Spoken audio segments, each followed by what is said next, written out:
अस्सलाम वालेकुम, मोहम्मद अली सिद्दीकी एडवोकेट एक बार फिर आपकी खिदमत में हाजिर हूँ। आज जिस टॉपिक पे हम बात करेंगे बहुत ही इंपॉर्टेंट टॉपिक है और अक्सर हमारे माशरे में ये प्रॉब्लम्स देखी जा रही हैं। हमसे बाय मिस्टेक भी हो जाता है ये काम और बाज़ दफ़ा हम चाहते तो हैं कि ये काम टाइम पे हो जाए लेकिन होता नहीं है, जिसकी वजह से हमें बहुत ही ज़्यादा नुकसान उठाना पड़ता है। प्रॉब्लम है, बात हो रही है इस वक्त चेक की।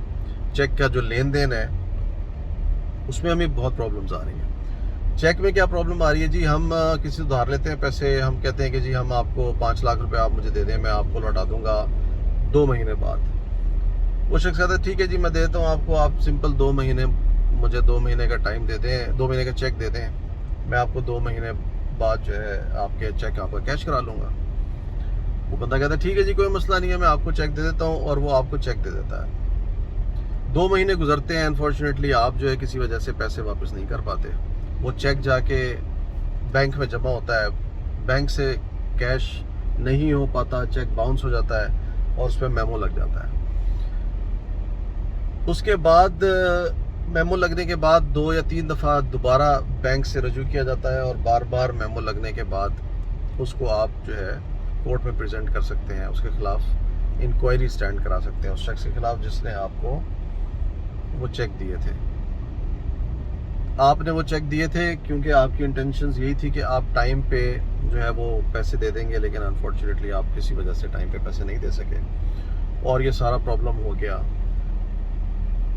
अब उसमें करना क्या है आपने, अगर आपसे कोई शख्स जो है वो चेक मांग रहा है तो पहली कोशिश तो ये करें आपके चेक ना दें, ठीक है, क्योंकि चेक पे आपकी बेल भी बहुत मुश्किल से होती है। ये नहीं है कि होती नहीं है, लेकिन बहुत एक अच्छा खासा मुश्किल प्रोसीजर है बेल कराने का।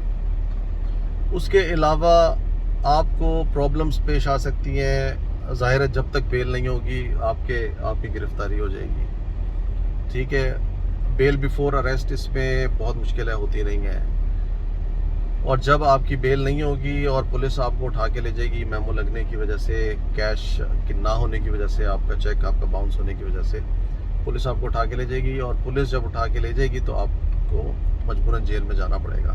अब 30 डेज़ 40 डेज़ 2 महीने जब तक आपकी बेल नहीं होती आपको जेल में रहना पड़ेगा।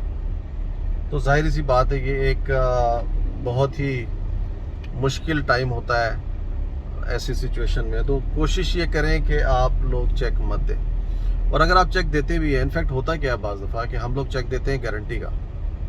हमने गारंटी का चेक दिया कि जी ये शख्स आपको ये पैसे इतने अरसे में लौटा देगा, मेरी गारंटी है। वो कहते हैं जी गारंटी है तो फिर चेक दे दें। ये कोई भी और गारंटी हो सकती है, गारंटियाँ बहुत सारी किस्मों की होती है। आप गारंटी का चेक दे देते हैं लेकिन उस चेक के पीछे आप गारंटी लिखते नहीं हैं, ठीक है। आप उसके पीछे लिखें कि ये चेक गारंटी के लिए दिया जा रहा है, फिर तो ठीक है। अगर आपने वो चेक दे दिया है और उसके पीछे गारंटी नहीं लिखा तो फिर भी आपका वो चेक ऐसे ही कंसीडर होगा जैसे आपने वो उधार लिया हुआ है, ठीक है, और उसकी सज़ा भी आपको वही मिलेगी जो आपको चेक की सूरत में मिलती है।